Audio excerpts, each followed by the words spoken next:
Right. So, good morning and good evening, and welcome to the podcast. Today, we've got a fantastic guest, Mr. Nick Smith. Nick is the Vice President of Operations for Minor Hotels. He's based in Bangkok. Nick and I go back a few years. We used to work for the Shangri La Hotel Group, both at the same time as neighbors. In fact, I was at the Hotel Icon with Hong Kong PolyU Hotel Icon, and he was around the corner, probably a couple of hundred meters away at the Kerry Hotel, part of the Shang Group. I'd already left Shang by that point, but Nick did a fantastic job there, and I know did a lot of collaborations to get that hotel up and running. And I know even with the rugby team, the Hong Kong Tigers, my son used to play for the under 15s. And I know you guys sponsored them and a lot of other activities. Anyway, Nick's now, as I say, with Minor Hotels, and it's going to be really interesting to talk to him. And the theme really for this conversation is about strategy. Going to talk about technology and sustainable growth, specifically in Asian hospitality, because I think it is quite unique.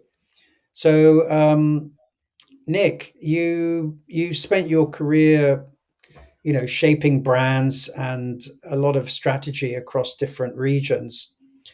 Perhaps you could tell us a little bit about what sort of drew you to hospitality and how you got to where you are and what keeps it exciting for you now. Well, thanks, Richard. It's great to see you again, and it's always good to connect. The place is Yeah.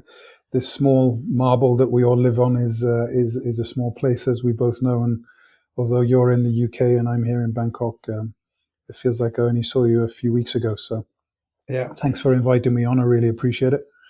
Um, so what do I get out of hospitality? I guess it's a very simple and maybe cliche answer, but people, and that's both on the teams that we work with across the globe, and we have a fairly substantial size portfolio now, minor hotels with 560 operating hotels, 59 different countries, 300 new openings on the board for the next 2 years. So 2027 will take us to around 800 properties. Um, and that people dimension, as I mentioned, is really the big challenge and the excitement. If I look back to my early days in event planning in the Mandarin in London or the Savoy Claridge's, it was always how we were going to make dreams come true and how we were going to do it as a team. And the excitement behind that as we grow, and it's no different today. How are we going to get a hotel? How are we going to get a particular brand into a market? Working with different investors, working with different owners, to slot in one of those 12 brands that we've developed, whether it be obviously our initial band of Anantara, or whether it be an NH, which is very famous in Europe, Tivoli, obviously South America, Elawana in Africa, and then more recently our softer brands that we've just brought out of Woolsey, Minor Reserve, and Coburg Collection, and iStay, all sitting at very different points, really. One at luxury, premium, or select, as we call it, or economy. So yeah, it's always that people aspect, and really working with teams and driving those dreams of the guests that are coming through our doors on a day-to-day basis. Because one thing that is great, and as the lead here in operations for our Asian portfolio, is that people are all different. And our colleagues and our guests are always looking for something, and that's something that I come to work with on a daily basis, and I look forward to that challenge. And you can build strategies around a lot of that commonality, but of course, there's always the outliers as well, Right. for good or bad.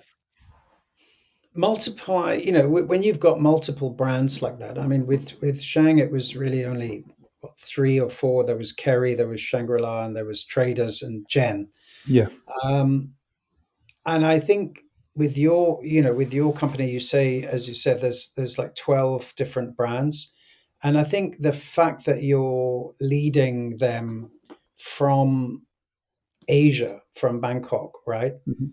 And some of them are in, as you say, in Europe, etc. You're not really trying to export an Asian brand in the sense that, like a Mandarin Oriental or a Peninsula, obviously their whole culture is centered around Asian hospitality, for whatever you want to define that as.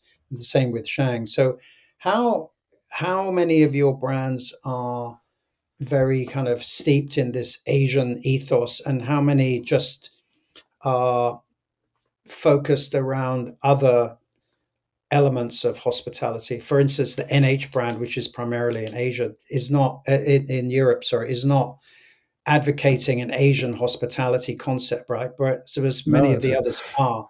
I mean, yeah, it's one thing I've noticed with Minor is they don't get kind of hung up on trying to, if you like, explain what the culture of the company is. It's, as you say, it's very people focused. Perhaps you can explain a little bit about that.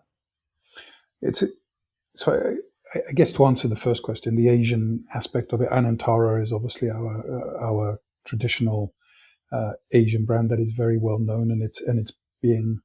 I know you were staying in one of those properties in Prague not a minute ago, Yeah, and that is beginning to percolate into the rest of the world. But as I mentioned at the beginning, people are looking for some commonalities, but also looking for what what their price point and maybe their position and what their lifestyle is driving them. Yeah, if you want to go to an Avani or potentially an NH Collection or a Tivoli, you may have a particular sort of aspirational goal, or alternatively, you may just have a business goal. Yeah, which is, you're looking for.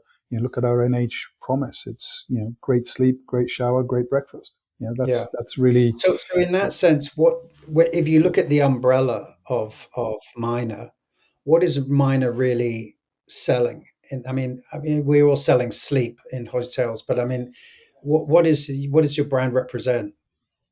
I think focusing on powerful brands that are, they have a distinct position within a market that is understood, Yeah, rather than growing hundreds of overlapping brands where there isn't clarity.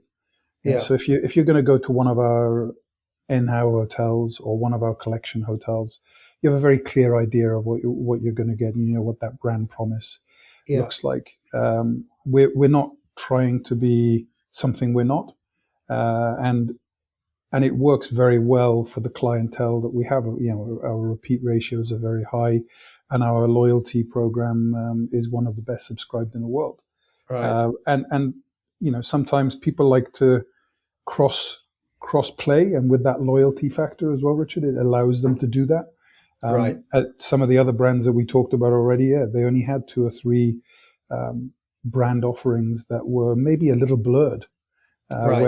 Whereas with us, we're a little bit more distinct. And if you're looking for a resort, look at the Maldives. You can now go to the Maldives and you can have three very distinct different experiences. You can have an Anantara Yeah. experience, you can have an Avani experience, which is much more lifestyle, or you can have an NH Collection experience, which is a little bit more Okay. luxury upscale, or you can have an NH experience, which is a little bit more midstream.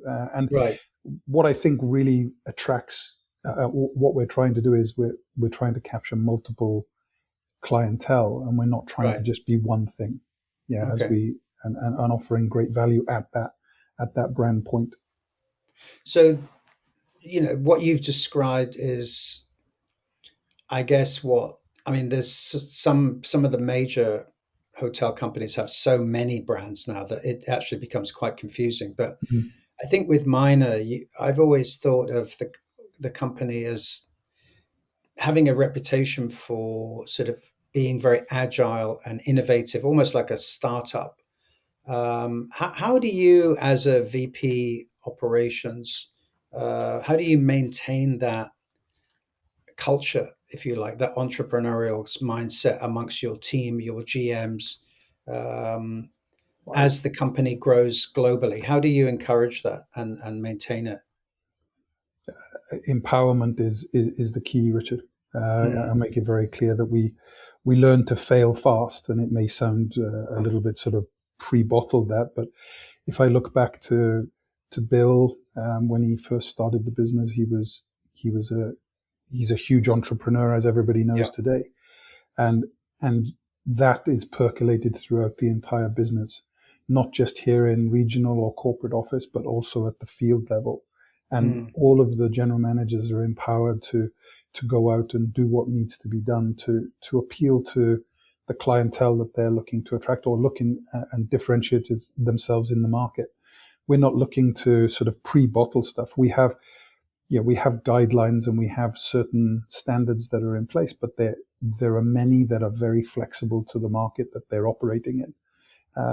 And as I said earlier, we're really not trying to be everything to every man, and we really try to distinguish ourselves in that brand allocation, because you go to some of the bigger brands these days, you get a little lost. You're not quite sure where you are, and you walk into the lobby of one place and you're not quite sure whether it's supposed to be X or Y, or it could be either, but it just depends on where you are. Whereas with us, I think it's much more clear in its definition. So would it be fair to say that when you're interviewing or profiling your future GMs or the guys that you want to take these properties on, that you're not looking for people who are comfortable in a kind of formulaic type of organization, but you're looking for people who've got a kind of independent individual thought, that they are creative, that they're entrepreneurial themselves. I mean, otherwise they're not going to fit into that culture, right?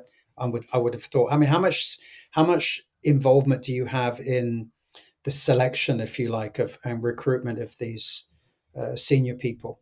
We interview all the way up to chairman, all of the general managers within our properties, and that's a commitment, and it's an amazing commitment. We may interview them somewhere in the world where we are at the time, but it all happens.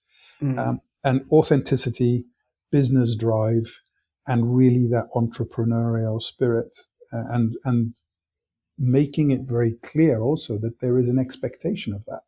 Yeah, we don't want people to come and sit on their hands and just adjust a few radio buttons and allow the ship to kind of cruise. We want it to perform. And if there are areas of opportunity in whichever part of the business there are, we challenge our teams to go out and really shift the needle as best as they possibly can. And as you know, Richard, things are changing so dramatically. Sure. You look at the wellness space, you look at the fitness space. It's not just heads in beds, as you said earlier. It's much more about that aspirational life that some people are looking to have, and they're looking for places to come and do it. And whether it's a food truck at the end of the corridor that is servicing the needs of a lifestyle partying audience, and the general manager thinks it can work, we empower them to go and do that. And if it doesn't, what's the next thing? Right.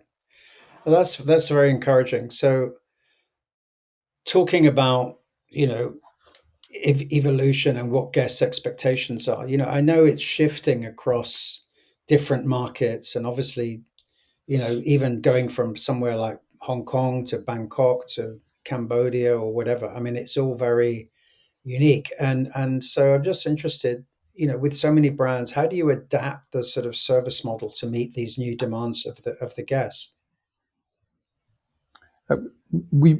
The purpose for the 4 brands that rolled out earlier this year, so the Wolsey, Minor Reserve, Colbert, and iStay, is to really tap into some of those key mentions that you've put there. Is there are certain people that they're literally just coming to look for somewhere to sleep, and they can go out and expose themselves to a city, and that's an iStay model. Whereas maybe they're looking for something that's more upscale, private, sort of a little bit more bespoke to them, and that's our Minor Reserve product. So where we went from the 8 to the 12, we understood that we had some good demarcation, but there were some gaps that needed to be filled in the portfolio, especially on the lifestyle and the soft brand side of things, because that's where the market is really heading. I think the luxury segment is fairly well defined worldwide these days, and even into the ultra luxury in certain areas.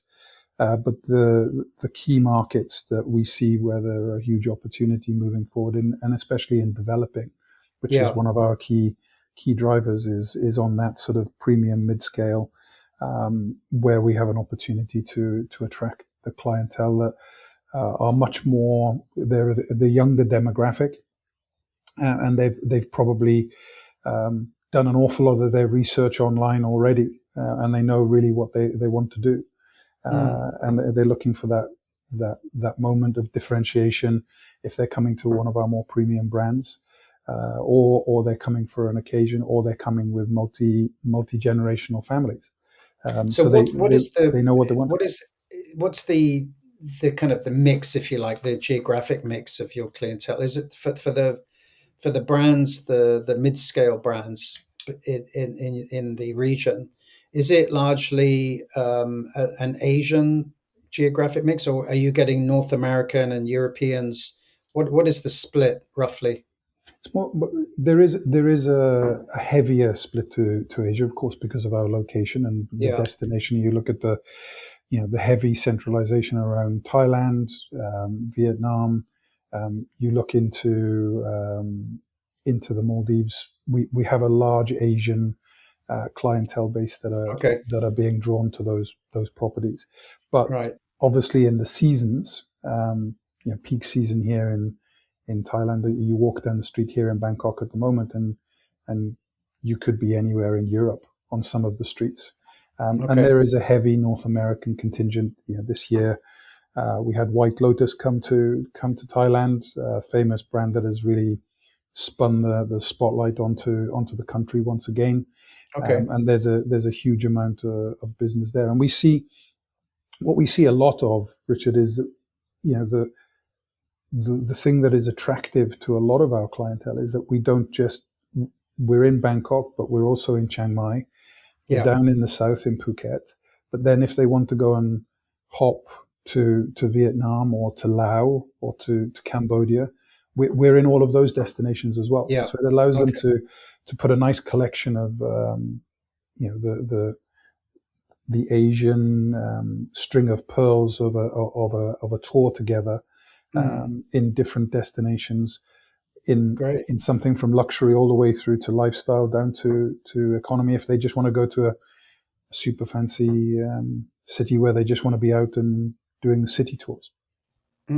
So is there anything that you could sort of give an example of how any of your brands are sort of thinking differently within the Minor Group, different to what other hotel brands are doing? I mean, are there any kind of bold strategies or any evolutions that you've either been involved with yourself or other people before you joined that maybe attracted you to the brand and thought, actually, I think this is kind of, I can relate to this. I think this is a really forward-thinking company. Is there anything that you could perhaps put your finger on, low-hanging fruit that you guys have thought differently and had great results with? So there are two key factors, I think, that have popped out to me since being back in Asia, having been in the Middle East for a little while. Number one is that authenticity of being in Asia and really having an opportunity to go in and experience maybe some of the untouched, or having that knowledge to go and see some of those smaller, more boutique experiences in cities, within destinations. And we have a fantastic sort of purpose-driven experience for a lot of our clientele prior to them arriving in our Anantaras and our Avanis. And we have access to some unique experiences that nobody else has through our Anantara Promises, for example. But the second part, and I think is always important to discuss, Richard, is the sustainability of of different products that we Right. have now, and and this year, 47% of hotels in Asia, according to some reports that we've produced, they're considering the sustainability factor before Yeah. they come to the properties. They want to Right. know what you're doing, and whether it be solar, whether it be, and we don't want to be, there's a lot of people that are very aware of what greenwashing looks like these days. Mm. And Yeah. we've consciously gone out with our teams, and built some very sustainable experiences. And in one of our properties in Maikau in Phuket recently, I was there, and the experience that the guest can have just in our paddy fields, which sit in the middle of the resort. It's not, it is genuine farm to table. And it's not Right. because we're telling you it, it's because you're sitting in the farm, Sure. bringing the ingredients in, preparing them and cooking them Mm. in the farm kitchen. So, those very unique aspects are still there. Again, I think wellness is, as I mentioned earlier, is a huge turn on to a lot of guests around the world. I think it's, I've read some articles that's the next big driver for the next 3 to 5 years, Mm. and I couldn't agree with more. Obviously, we opened Lion Life in Anantara, Phuket last year. Stunning wellness facility.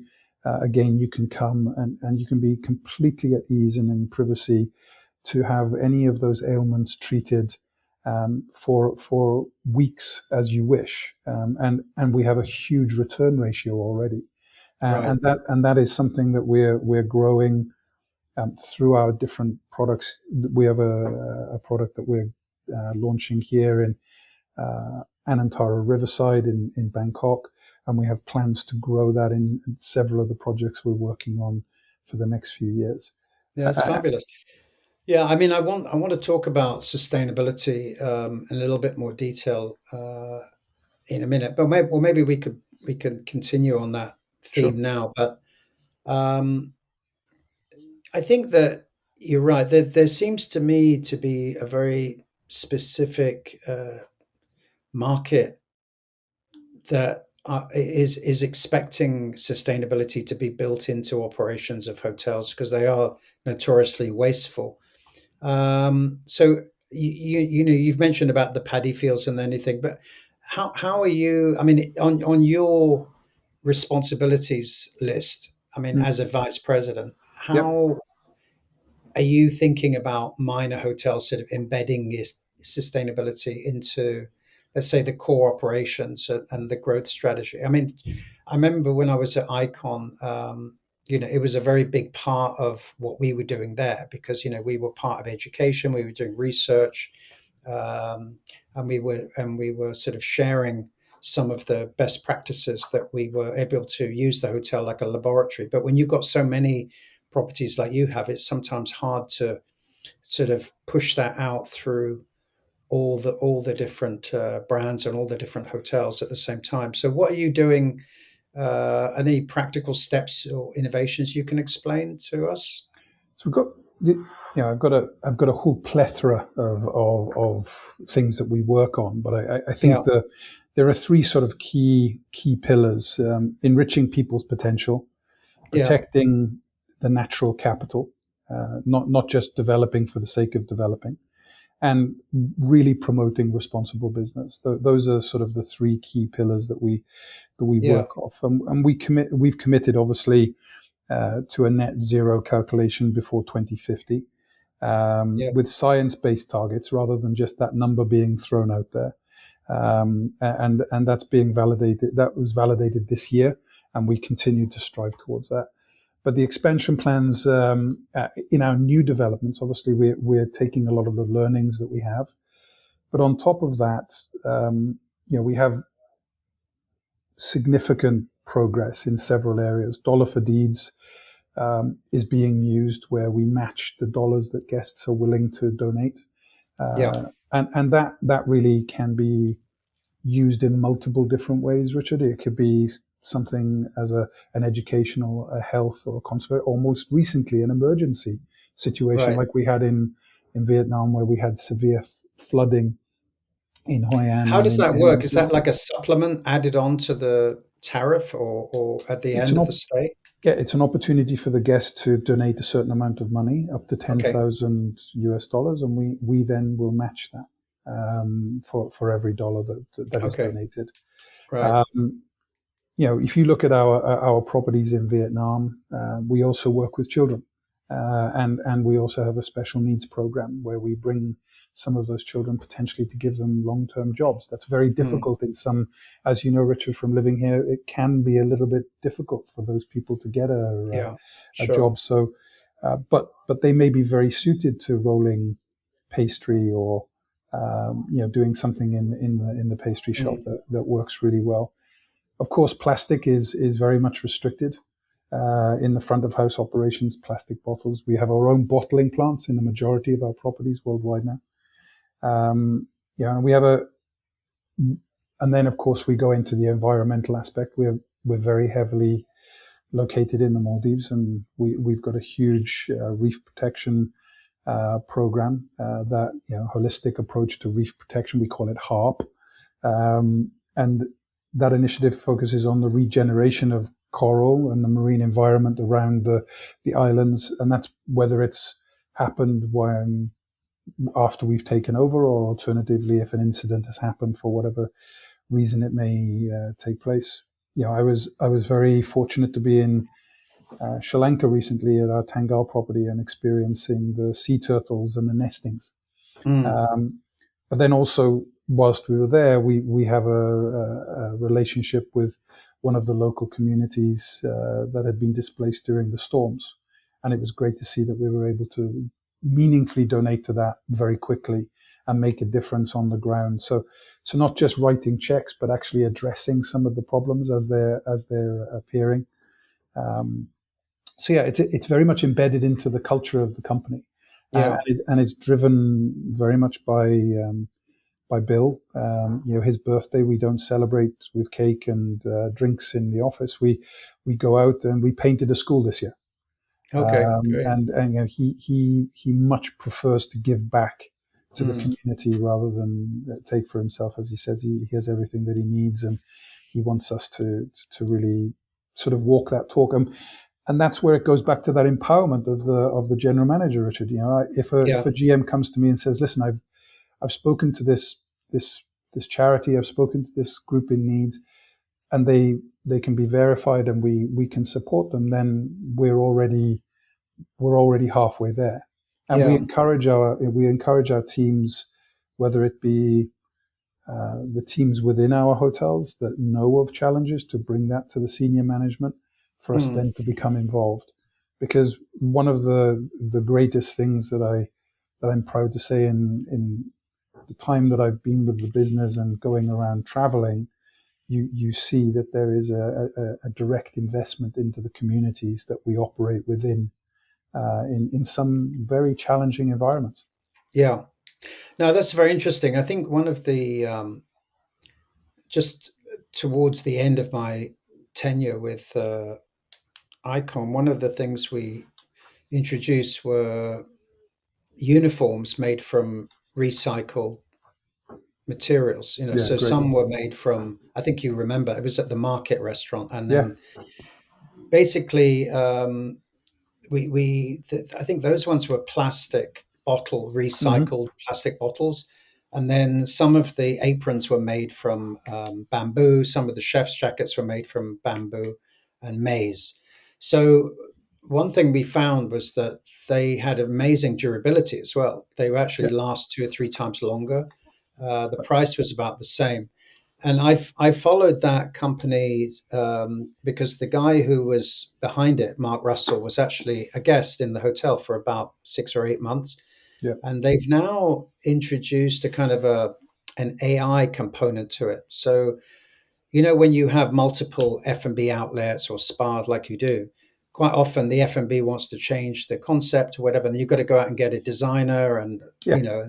then there's a lot of backwards and forwards. So they actually are able to take the brand DNA, let's say whether it's a Antanara or Avani or NH, Hmm. and they can then key in the DNA of the brand, okay, or the location or whatever, and then the AI component will create different variation, different renderings that can be used, and using, and then you can pick the different fabrics. Is really creative. So it's this sort of merging of AI, digital technology, and sustainability into one thing. Mm. And I know that they're working with Marriott in a couple of hotels in the Philippines. But it's very interesting because, especially in a group like yours, where you can actually make some significant savings across multiple hotels, and I think is a great PR story as well. So I think that what you're doing is really amazing, and the fact that in places like the Maldives, where it's very community driven, and like you say, it's not greenwashing. It's very easy to go out there and make lofty claims about what you're doing. And that's why I quite like the uniform thing, because I remember with Icon that the staff really felt they were part of doing something Yeah, worthwhile, because absolutely. they were wearing something like like a coat of armor that they felt proud of. They're doing Yeah, something for the and it's a community. talking point, and it's something unique, right? And it shows Yeah, the and it commitment saves to. you money. And I Yeah. think they also got a situation where they're able to take back the old uniforms, Mm. and downcycle those. So for underlay or for tote bags and things like that. So when those uniforms become, and I can remember going into some of the old Shangri-La hotels and in the storerooms, and there were just mountains of old uniforms and discarded stuff, which they'll actually take off your hands. Yeah. I don't think they're into doing sheets and bathrobes and stuff. It's primarily uniforms at the moment, but it is really interesting. And I thought that it was actually a really good idea. Nobody else seems to be really doing it. I mean, I'll be happy to introduce you to him later, but Yeah, it's great. just Yeah, yeah, just talking about AI though is yeah, it's a very much a buzz thing over here, and I think with the sustainability and AI and auditing is an interesting area. I know that with your brands, because they operate in different countries. Obviously, different countries have different standards, different regulations. But do you actually have a sort of a team that go in and audit what hotels are doing, or is it very much uh, autonomous within the property itself, auditing of the standards? standards for AI specifically, Sustainability, um, it sustainability or AI. yeah, sustainability sits as a part of our total KPIs for the year for all of our teams, Okay, and they have to be measured. There is a right. target set. They have to be measured, and they have to be demonstrated. They can't just be a number on a piece of paper. And Yeah. in our visitations and in some of the visitations of our teams on the ground, we'll always be checking on that. I was just in the Maldives a few weeks ago, and they were showing me how they're mulching some of the excess trees, because obviously there's nowhere to put it, and you don't want to put it on a garbage barge because it's filling up landfill, and it's also costing you money. So they're turning it into mulch that's then put back into the land, and it's fascinating how they've developed this. And Mm. on the food management side of things, and I think you would have remembered this from when you were in Hong Kong, we had started doing it. But we've also now adopted an AI management for food waste, Okay. which has allowed us to sort of downsize total preparation at the beginning. So you're addressing it at the front end. And then you're also getting reports on some of the opportunities for purchasing.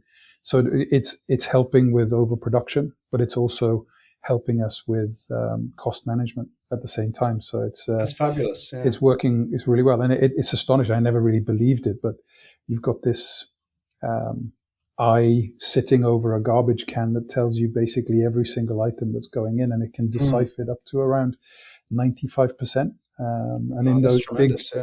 the big volume restaurants, it gives you a Yeah. huge opportunity for you to be able to make a difference and not throw that wet garbage Yeah.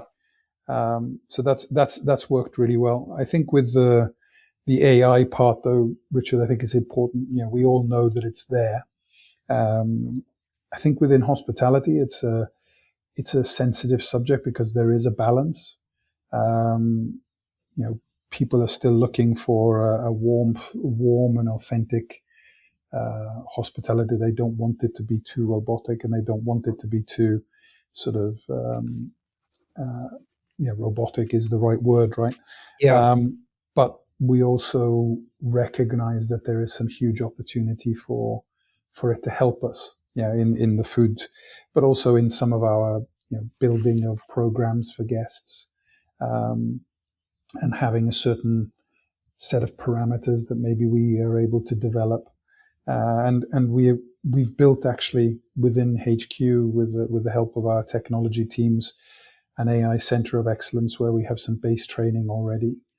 Yeah. And we're adopting it within a number of our, like many, but we're adopting that across the commercial aspects of certain parts of the business, Right. to really just look at that predictive analytics, to help us drive and manage our business, look at pipeline, also look at cost management, and on the purchasing side also we're looking at it, to see Yeah. whether there is opportunity there. So we're using it at every touch point, but I wouldn't say we're being bold, we're being cautious because we don't want it to become overly, it's a very convenient tool and it can be hugely enhancing, but it can also take that experience and that guest touch and that people aspect away, from the experience within our properties. And as before we were recording, I was mentioning it to you. It's I think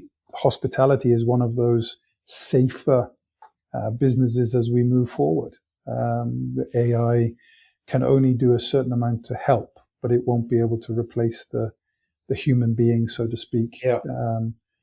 With a guest that obviously could ask billions of different notions in many different ways. Yeah, I agree with you. And I think that, it's not about developing, touch plates or robots standing at a concierge desk. I mean, that just I even did it myself recently when I was in Budapest. I was staying in an independent hotel there on the river, locally managed. I mean, there were times where I would have normally had to go and sit down and ask the concierge something, but actually I just went on ChatGPT and it gave me my own, on my phone. It's not like a hotel should provide a device there or a touch plate or board or I think it's just I found that the whole concierge sort of guest help thing is just less demanding in hotels because people are doing their own thing. People are finding out their own information without having to go and ask, or even using AI to get restaurant reservations and such like. So I think it's just by default. But I was curious to know because given the fact that you and Bill are kind of got a reputation for being kind of forward thinking innovatives.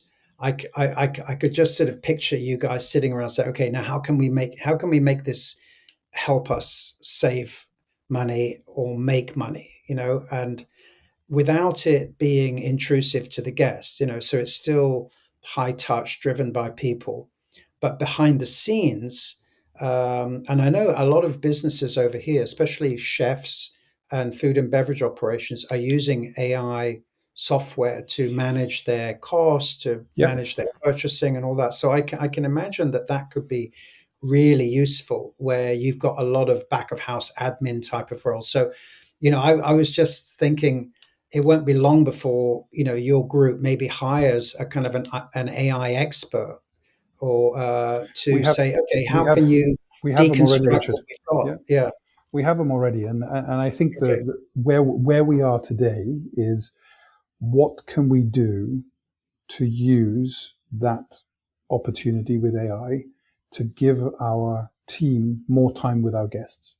Brilliant. Yeah. That's really where the focus is that Excellent. rather than us, and it can be from housekeeping, engineering, where they're able to be out with the guest or servicing the guest in a way.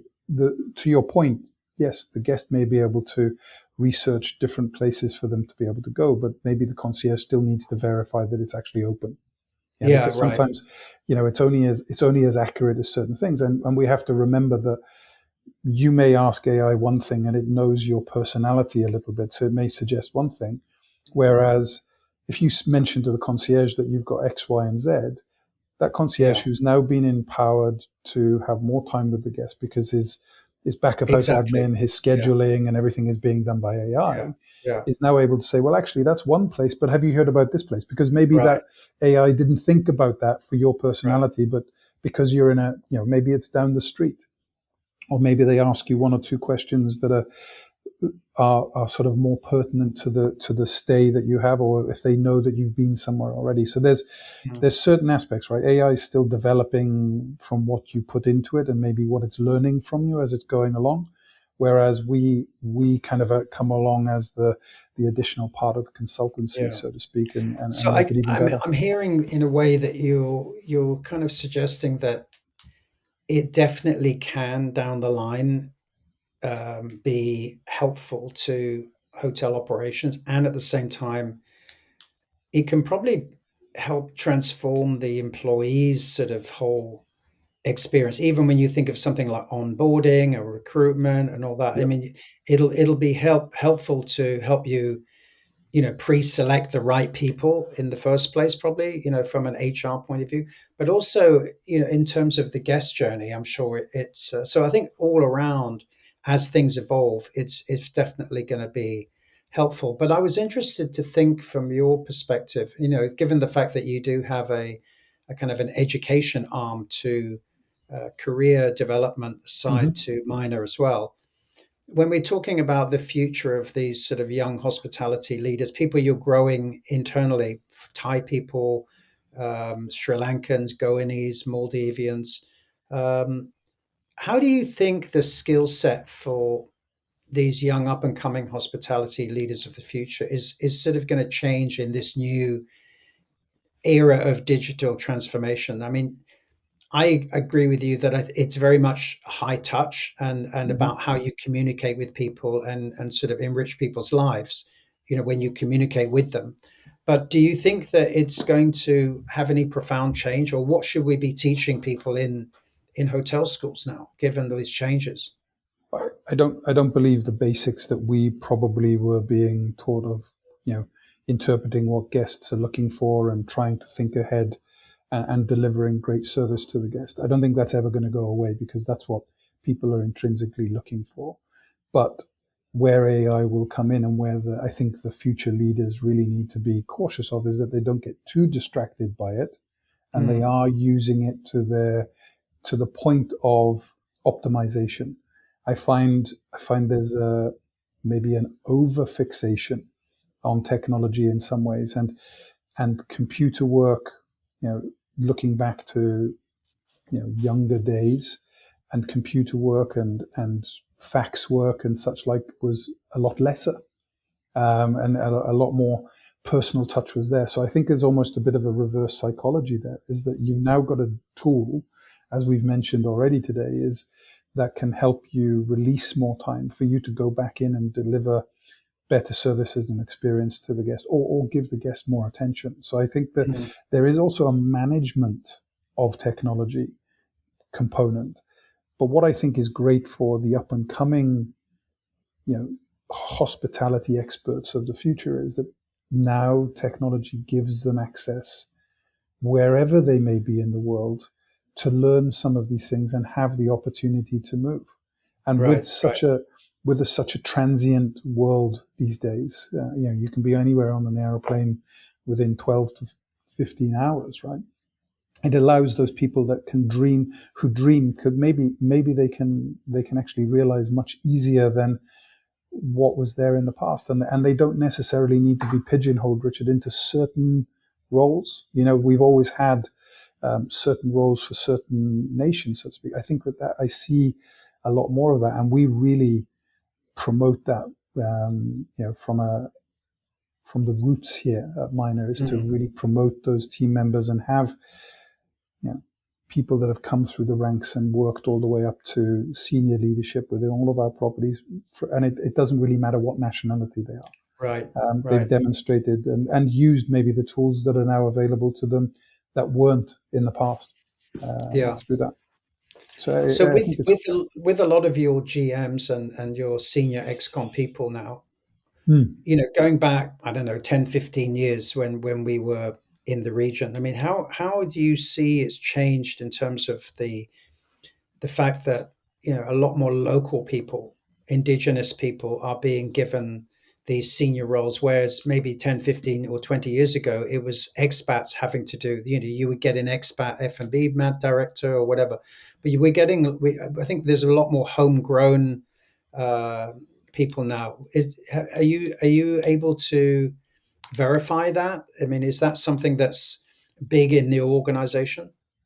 it is, and one of the things that we're also working on is bringing some of those nationalities out to other parts of the world. So for here, Okay. here in Thailand, one of our biggest drivers would be to have some of our senior leaders maybe go over to Europe or go into North America as Anantara continues to grow, and Yeah, give that genuine Asian experience there that's through great. through their hospitality. And equally, we're encouraging, NH Hotel being established very much in Europe, and we're developing here now. We've got 3 properties in the Bangkok region, one in Samui. We're opening just tomorrow in the Maldives.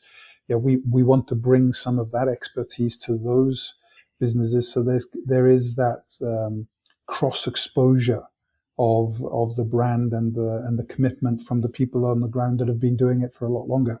And it Yeah, certainly helps with cross training.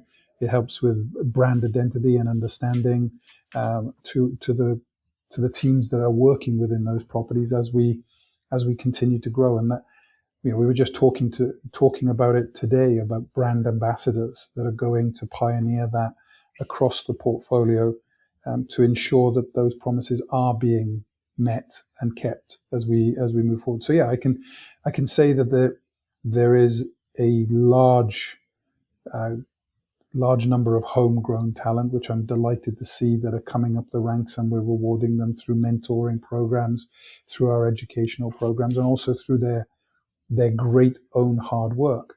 And yeah, and we've given them the opportunity to be able to travel and go and see other things. And if they don't, and they want to stay put, and they want to be close to family, we also embrace that. And one of the great things is, Richard, we've got multiple properties and multiple brands in one city. So there's mhm, across Asia. So it allows them to stay maybe in one place and work for different brands as well. So that gives them an even yeah. bigger portfolio and maybe leads them on to being a cluster GM or a regional GM in the future. That's brilliant. I mean, are you still finding? I mean, there was a lot of talk after COVID that people had moved into different industries, especially in Europe and North America. Not so much in Asia, I think, but somewhat in Hong Kong. I think there were people who said, "Forget this. I'm going to change."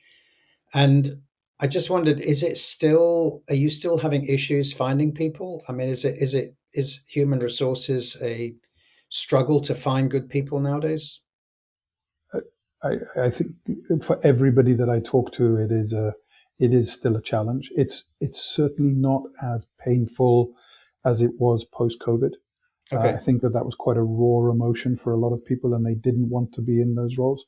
I see, very happily to report, I see a few boomerangs coming back, Yeah. and actually coming back into the business because they've missed the personal touch. And Mm. I've had that conversation with several people that were at quite senior levels that decided to have a timeout. And you're like, so why, you've taken this transitionary period, and did it not work out? Is it actually, no, I missed the human interaction. And the Yeah. hospitality world is very much like that. I think some 5 years later, after COVID is sort of behind us, we're beginning to see a bit more of that. But yes, of course, it's difficult to get talent. It's also difficult to retain talent.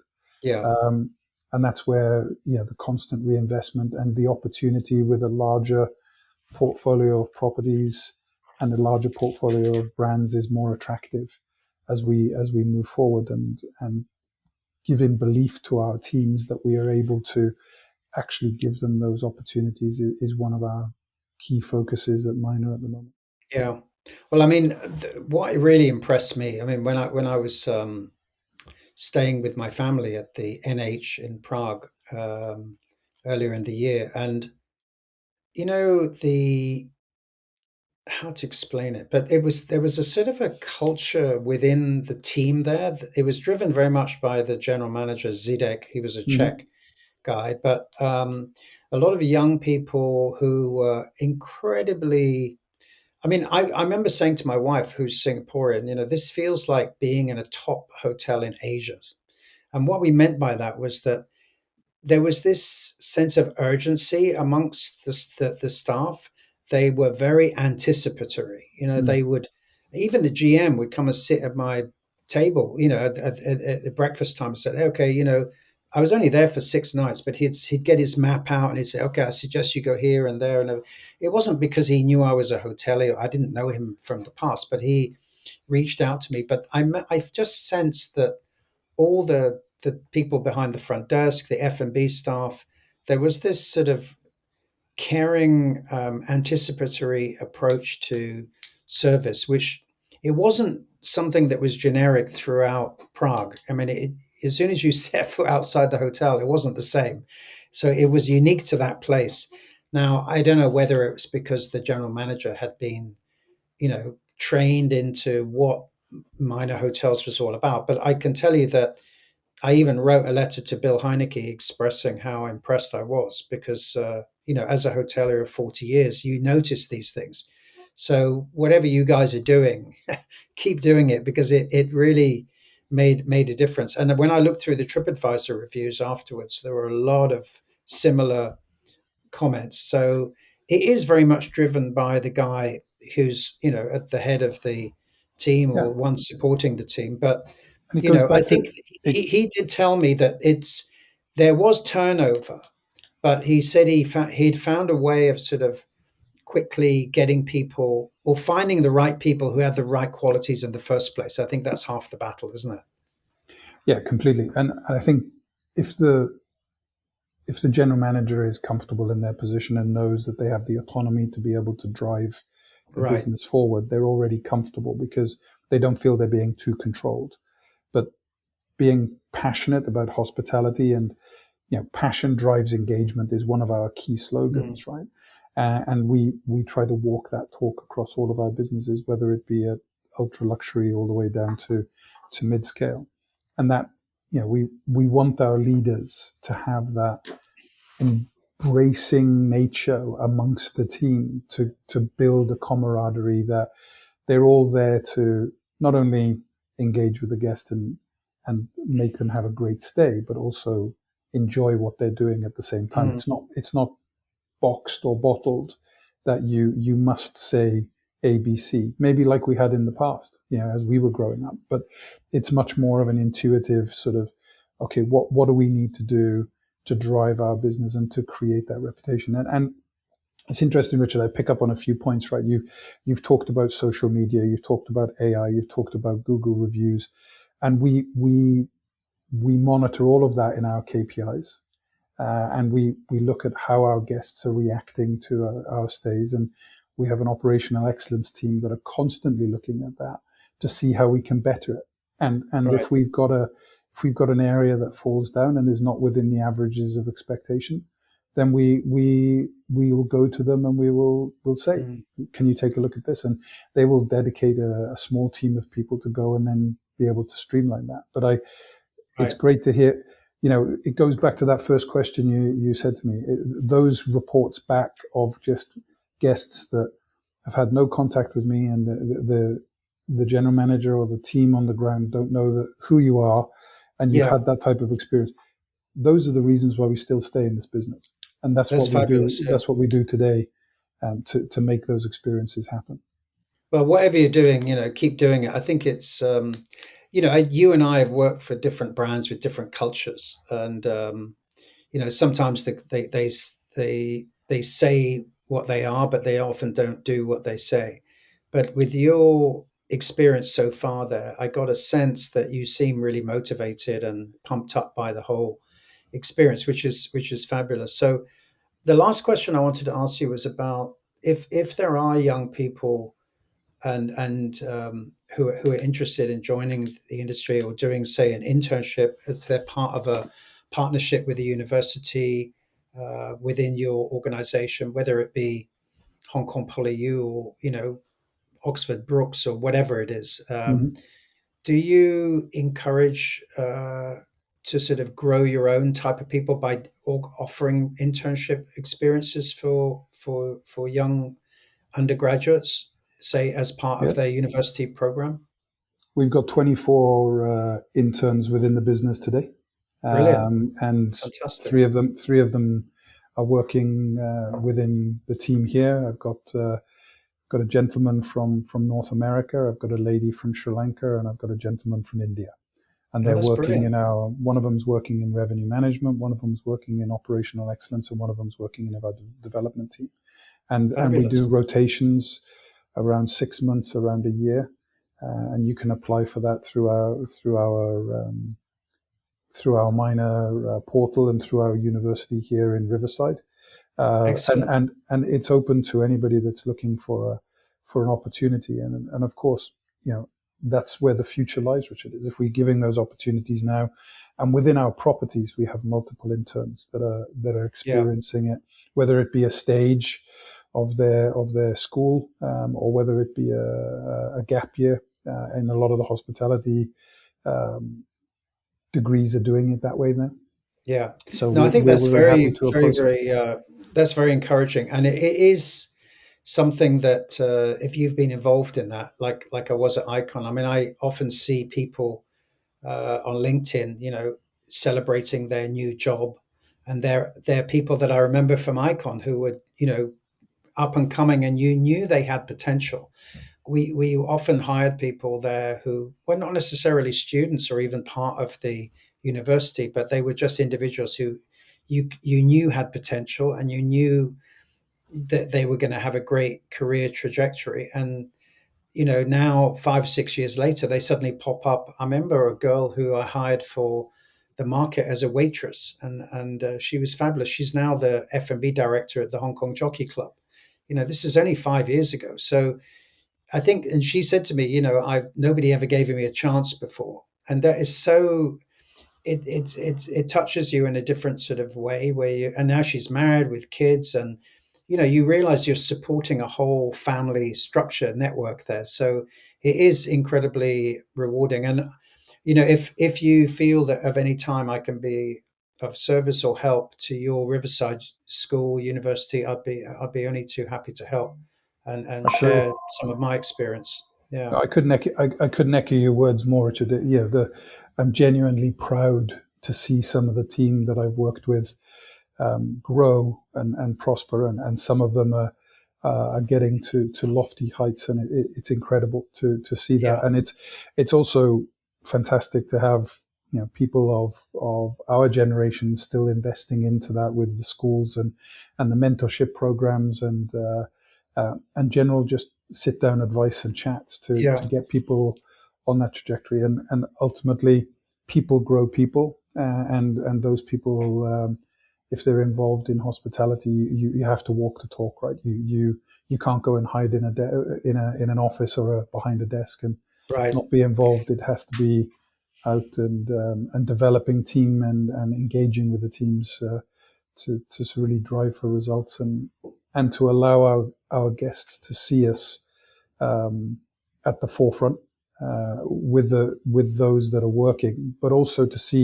show that there is opportunity even for, we were both waiters at one point, I believe, and we Yeah. all had aspirations to be GMs and more, and we've seen that, and now it's time for other people to see that also.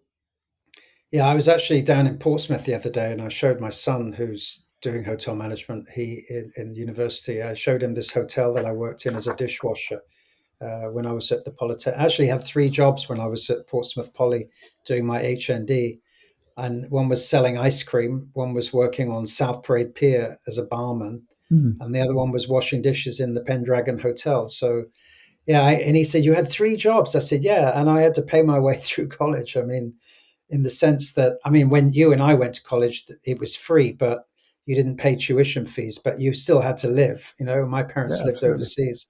Yeah. Yeah, but that brings us nicely to the end. I mean, we've got like 2 more minutes, but if there was one piece of advice that you'd share with, say, an aspiring hospitality leader looking to kind of make an impact based on your amazing experience that you've had, what would it be? One piece of advice. Uh, I was told this by a very famous gentleman when I was growing up, Richard, and I'll share it with everybody here. Stay humble and Yeah, and really embrace the opportunities that come towards you, whether they're difficult or whether they are maybe something that you really, really enjoy.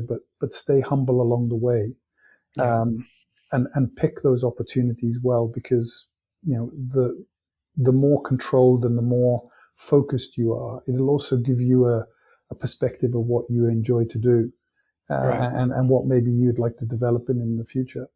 And I think lastly, and on top of that, is whilst being humble, don't be afraid of working super hard. Yeah, Yeah, those, when you're young and you have that opportunity to put in those extra hours and have that extra experience, you really learn an awful lot more. And if it's late at night or early in the morning, hospitality doesn't stop, right? It's a 24/7 business. And just because you're there from 8 in the morning until 7 or 8 o'clock at night, you're not experiencing half of what's going on in that engine of a hotel or whatever type of hospitality you may be involved in.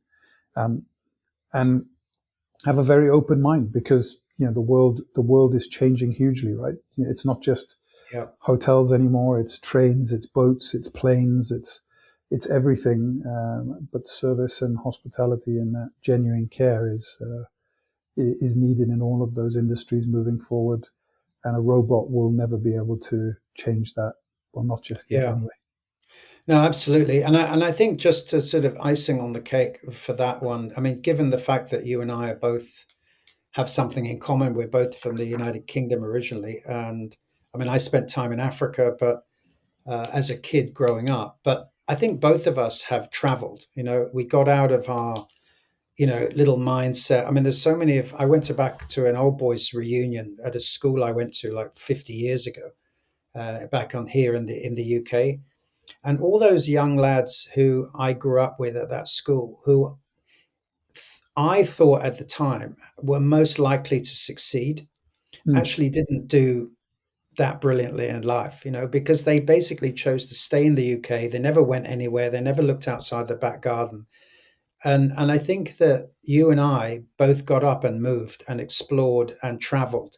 And I think that there's a lot to be said for when you stop learning in a job, it's probably time to move on and try something different and not be afraid to get on a plane and go somewhere and try something different in a different culture. I think there's a lot to be said for, just being adventurous, if is probably the right word, and to not just sit on your hands and think, okay, I'm just going to sort of caretake something, because at some point, if they get bored with you, it's very easy for them to say thank you very much, goodbye, and then you've had no enrichment. But I think you and I have both had that sense of adventure and travel and flexibility to go and explore other things. Would you say that was true in your case? completely. Yeah, Two suitcases, a marriage for 20 years later, meeting in Paris and traveling the world together, having two kids in two countries, and yeah, living in, what is it? I think it's 11 or 12 now. right, Don't sit still. And if the opportunities arise, especially in those younger years, as you're growing and you're ambitious, seize yeah, the opportunity. And I think even more today, it's so yeah, easy to travel, yeah. so To just get easy, up and go. Yeah, and really go and experience different things, and stick with it. As I said, stay humble. If you really struggle with something, stick with it for a year. Have a different cultural experience. Challenge right. yourself.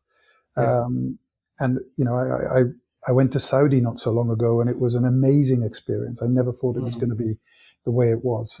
Coming back to Asia is absolutely fantastic. But traveling the way that I do now and seeing um, the different opportunities in the different markets, there is so much out there, yeah, brilliant. and it's really for everybody to take. It depends on how ambitious they are.